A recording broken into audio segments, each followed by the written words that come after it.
Serious. What happened in your this is not a drill moment during work, school, etc.? I live in a small condo complex that backs up against a major highway separated by a tall barrier that's part concrete, part decorative wood. So it's like 5 a.m. and I'm dead asleep and the house shakes. I roll over thinking, man, someone set off fireworks way too late in the night. I'm barely asleep again and it shakes. This time I hear the boom and I'm like, screw those firework-loving kids. Well, I'm awake. Might as well use the bathroom. So I'm in the bathroom and the house shakes again. Boom. Huh. So I look out the back window and there's an inferno just past the backyard, right where the lawn meets the barrier. Oh, and this is right after all those people burned to death in their houses in California. Nope. Wake up the husband, shove the cat in the carrier, grab your wallet, get in the car, and leave.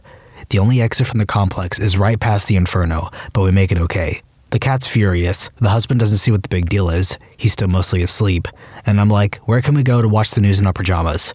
So at the neighborhood Starbucks, we're watching on our phones. The local fire department hosing down our condos with fireproof foam. A gas tanker caught fire and pulled over. Then the 3 compartments caught fire individually. The driver made it out. Our place was fine. And now I have a go bag, just in case. I was at a movie theater, one of the big ones with 12 screens. Halfway through the movie, an alarm goes off and no one really reacts.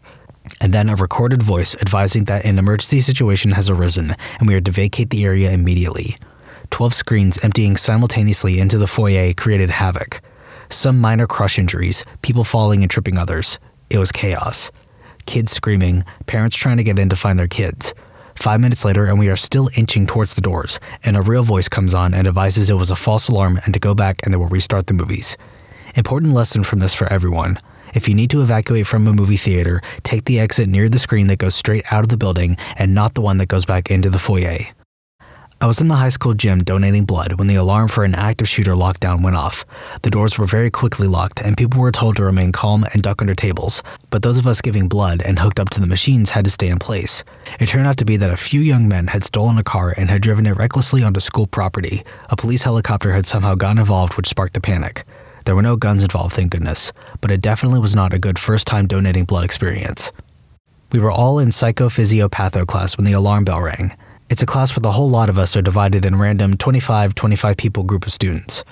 I didn't know any of the people in this group very well, but we were polite to each other. The teacher said no drill was supposed to take place, so we all raced the best we could outside. Except I was in crutches at the time, and the building we were in was old and had a lot of stairs. I was lagging behind, getting more and more scared that I would be left alone. Our teacher was already out, and the bulk of the group was far ahead, and I had no friends in here to make sure I was safe. Before my classmates, all girls, noticed I was struggling and doubled back to help me. It could have been any kind of danger, a fire, some idiot with a weapon, but they didn't hesitate 1 second once they saw me. One of them took my bed bag, another took my crutches, the other 2 put my arms around their shoulders and half pushed me out, half carried me out. I was viewing a traveling exhibit about the Titanic. When you entered the exhibit, you were given a ticket which had the name of an actual person aboard the Titanic. At the end, you would get to see if they survived or not. Right as we finished seeing if our person lived or died, the fire alarm went off in the museum. The exhibit staff ushered everyone into the staff area behind the exhibit and down the emergency stairs. Everything was lit with emergency lighting only and really cramped, and after having just been in the exhibit, you really felt like you were escaping a sinking ship. Probably the most surreal emergency I've ever experienced. For those asking, yes, my person did survive. They tried to match your person as close to you as possible. I was a kid at the time, so my person was a child. Much higher chance of surviving if you were a kid or a woman. One day at work, there was a huge bang, not what you want to hear at a refinery. Site goes into evacuation, managers running around trying to figure out what's happened. Turns out an asphalt truck had exploded next door, rocking our site. Many undies were soiled that day. Update for those asking. The truck has a gas heater inside it to keep the asphalt warm, road tar, and after he finished his job, he left the burner going, gets back to depot and fills truck with kerosene to wash out. Hot tank plus flammable liquid? Yeah, soiled undies. I was taking the SAT. We were maybe 30 minutes into the writing section when the fire alarm goes off.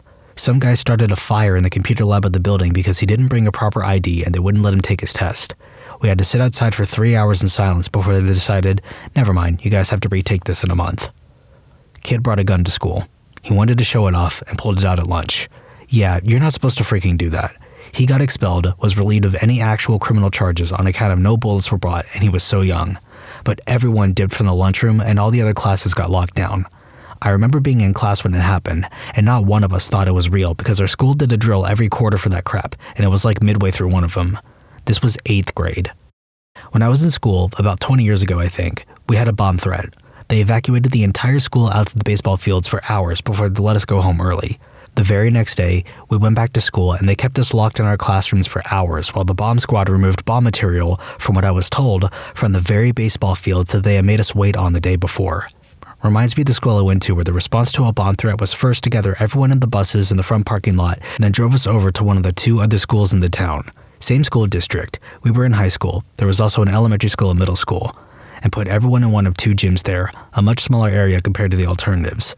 I eventually stopped worrying by the logic that if there were actually bombs, then whoever set them off would have had several opportunities to kill most of us if they were smart about it, since if they knew the response was to move people to another building, then they could have just rigged one of the other schools to blow and had a 50-50 chance of getting the entire population of 2 schools. Or if they didn't know that, then they still had an excellent opportunity to kill us when everyone was gathered together in the one parking lot rather than spread out over an entire building. That school had a lot of emergency response policies that seemed really stupid, and in later years they overhauled a lot of them. But I feel the response to bomb threats of gathering everyone at 1 or 2 places takes the cake, and I hadn't heard of them fixing that while I was still attending. Honestly, not sure which policy was worse though. Your school's approach of gathering everyone in the fields was also pretty bad, even if it was at least a bit more spread out. It was just at home, but I think it was May 2019. We're about to leave for a funeral and there was a sudden earthquake. I think it was a 6, and it was surreal as it was the strongest earthquake I felt. We took shelter under door frames, and nobody was hurt, gladly. I live in a town right on the Pacific coast in Northern California. We have a tsunami warning siren, and every Sunday at noon, they test it by winding up the horn to full volume for a few seconds. When the big earthquake happened in Japan in 2011, I was literally living below sea level less than a quarter mile from the coast. A tsunami was heading for the west coast of the US, a mini version of the devastating one that hit Japan. There were warnings over TV and radio, but we didn't get them because the utility company preemptively cut power to our neighborhood to reduce damage. So the first I knew anything was up was when my roommate woke me up screaming, "There's a tsunami. We have to go now." We booked it up the hill out of the danger zone, but it didn't quite feel real until I realized the tsunami warning siren was going, and not stopping. And it wasn't Sunday. To this day, that is the eeriest sound I've ever heard. I was in 10th grade, age 15 for non-Americans, when 9/11 happened. It's hard to explain to those who didn't live through it how much the world changed literally in a day, and how while there was internet, there weren't smartphones or social media, so news traveled less instantaneously.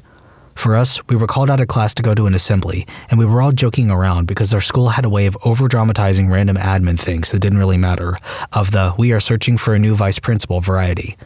I probably still had a wisecrack grin on my face as the head of school said they all wanted us to be together to hear this news. Then she said, "The World Trade Center has been attacked," which was where my cousin worked, and I remember the room literally looked different.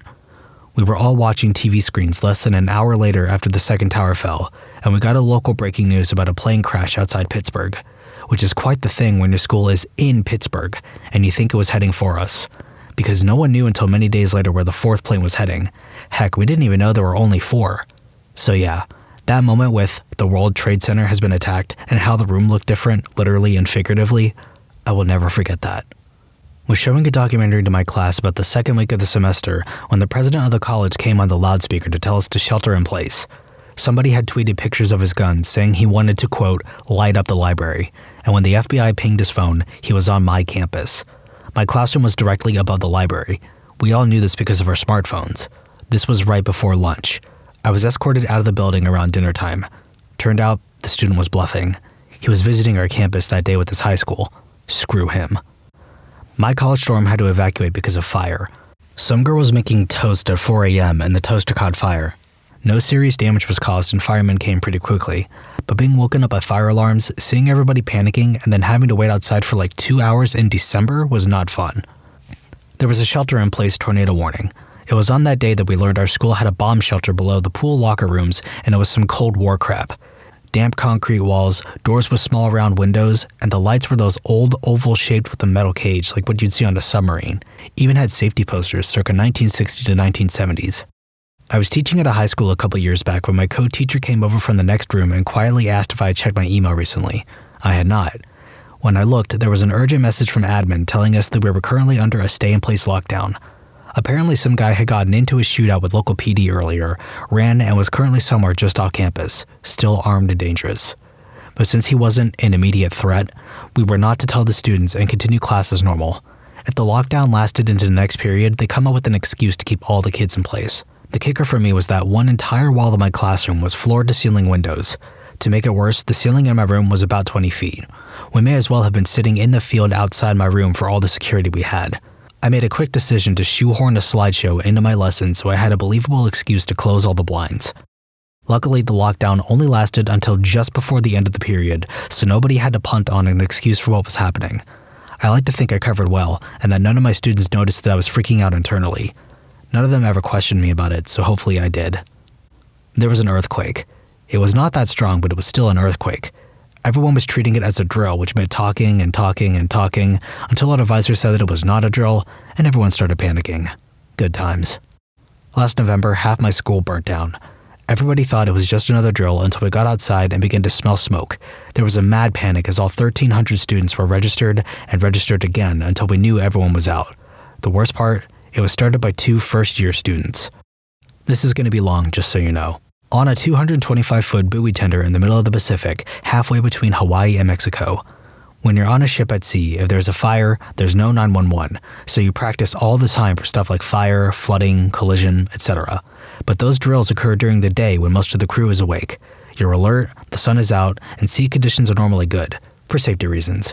But emergencies almost never happen during the day or when the sea state is calm. It was 4 a.m. I was in my rack asleep after getting off watch, so I had only been asleep for 4 hours when the general emergency alarm went off. That's the alarm that sounds for any emergency outside from collision and chemical. So I bolt upright with the what? Thinking someone accidentally hit the alarm up on the bridge. But when the watch officer comes over the ship's announcement system saying to set the main space fire doctrine for a fuel oil leak in the engine room, my stomach drops. I'm out of my rack, into my coveralls and boots, and out to the repair locker faster than he can finish the announcement. Most of the crew is already at the locker. The attack team is getting their firefighting gear on, and the engineering officer is trying to get information from the engineering watchstander. The investigators were already gone to investigate the scene. We all get our protective gear on, and I gather my team.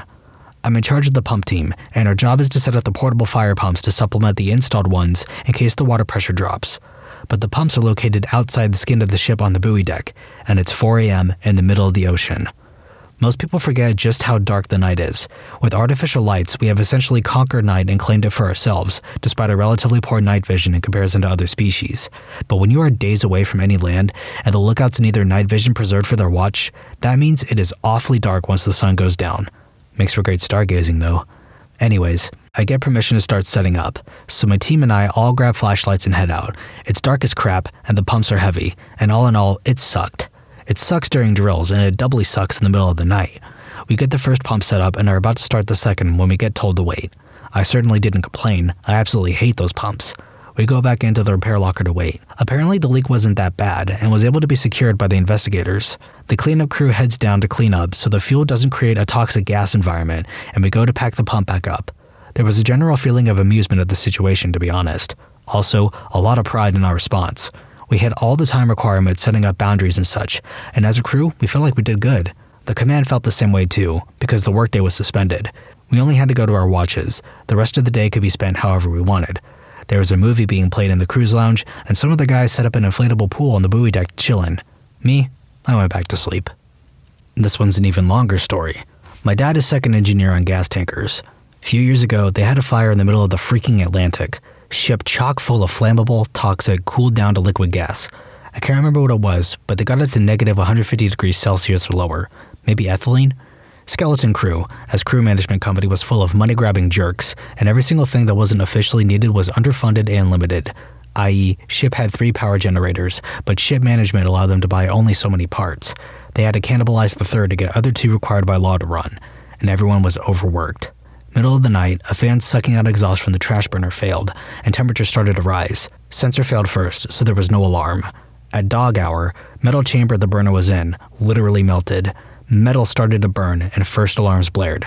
My dad, off duty then, informed Bridge by intercom, told them to organize action, and went down to get people out and start action. He broke procedure by that because he was supposed to wait for Bridge order to even begin any action. That includes inspection on fire size. He got in serious trouble in that later, but I'll go back to that. So he gets into gear as fast as he can, bursts down and in, drags 2 unconscious guys out of control room, starts emergency water pumps, empties both FEs that were there in vicinity on burner chamber door, glowing now, to cool it down a bit, and runs up to get proper equipment and join team. They start firefighting and soon discover almost everything there was on fire, melting and burning down.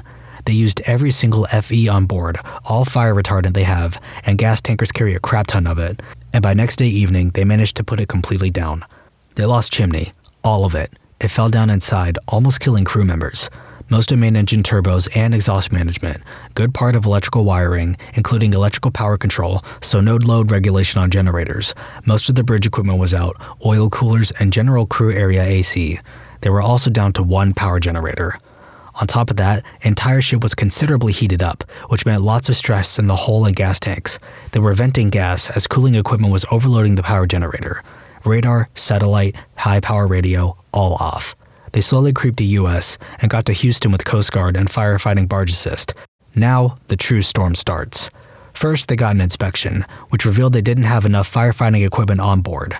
Inspectors were deaf to the argument that it has all been used. Fine number 1. Second, after unloading the gas, they got a hefty fine for the gas being too hot. No duh. Also, another fine for vented gas, because cargo manifest didn't match with ship's content. Third, another fine for environmental damage, as main engine exhaust was not cooled and filtered. Lack of chimney and fire marks were of no consequence to port authorities. Next, my dad got into trouble. Ship management decided he was to pay the fine of $100,000 for not waiting on Bridge's orders. Later withdrawn, as inspection shown if he hadn't cooled down the door, no one would ever got in and 2 people would die. Also, seawater pumps couldn't be started in any other way. They still threatened him in every possible way and tried very hard to make him assign responsibility for whole fire and damages. Sadly, he was very, very close to doing it before I forced him to be with my friend, a lawyer. And the last, most infuriating part, ship management refused to pay for firefighting equipment replacements as, quote, it was crew that used them, without permission from central office. After that, they did 1 more cargo run around Mexico's ports before ship was forwarded to a shipyard for repairs. Most of the crew changed company afterwards. Yeah, cost-cutting in the most obnoxious way, haranguing on every single regulation, as long as there is even a slight chance it will slide under the radar, and complete disregard for the fact that crew is human, not a bunch of robots. My dad was a firefighter. He was casually watching Titanic at the theater. You know when this happened then. Out of nowhere during the movie, projectors stopped, all lights shut down, and some guy opens the door of the theater and told everyone to get out that there was a fire. As my dad walked out, his firefighter senses were triggered. He felt the draft of air being sucked out of the theater room going into the main hall. Fire alarm couldn't be heard from inside because the volume of the movie was so loud. Everyone got out. It was a big complex with restaurants and bars next to the cinema. Everything burnt down, millions of dollars of damages. It was a teenager playing with matches while smoking behind dumpsters. My dad had to wait for the double VHS to be released to know how Titanic ended. That's the best part of the story happening in the 20th century. For the record, it was in 1998. We had someone fall off a boat down at the boat launch when I worked at a campground. She hit her head on the dock and started sinking while unconscious. Luckily, her BF dove in and grabbed her before she drowned. However, she was incoherent, so we had to immobilize/warm her up in a truck and then call in a heli to take her to the nearest hospital. It was crazy. We had to mark a landing zone and lay down some flares and everything. School had a lockdown. Was coming back from lunch and saw a bunch of cops. Asked one what's up and was told someone had reported a gun in the building and it's on lockdown. I went home. Found out the next day a kid had a BB gun in his backpack and I guess ticked off a friend who then told the office what he had. Side note, the group that kid would run with was known for starting fights with people over nothing, so I guess karma is a jerk. It was woodwork, and in my classes, we have a dust collector connected to an automatic sander, and a nail happened to get sanded and made sparks to fine wood chips, so it exploded in fire in a woodwork building. I was still working as a hostess, and we had just opened up. In the morning, we usually only have 3 servers on the floor for the first 30 or so minutes. 5 to 6 families immediately walk in, which is good for the openers. Everybody gets 2 tables to start. I was seating the last of the families when I heard a horrible wail from the back. I honestly didn't think anything of it at first, until I realized 2 of the 3 servers hadn't come out front to greet their tables. One of the servers, while switching out the tea bags, scalded herself across the face with boiling water. The second server was already calling paramedics and trying to keep her calm while she went into shock. So now I had one server for 6 tables. About half of them were intensely understanding, but one family was giving me max attitude. I finally snapped at the wife and said, "Ma'am, the server in charge of your section just suffered 3rd-degree burns across her face. If you're in such a rush that you cannot wait for emergency crews to get here, I would be more than happy to suggest other establishments that can accommodate you." Right at that moment, the EMTs arrived. 6 huge Captain America stunt doubles finagling the gurney through the restaurant.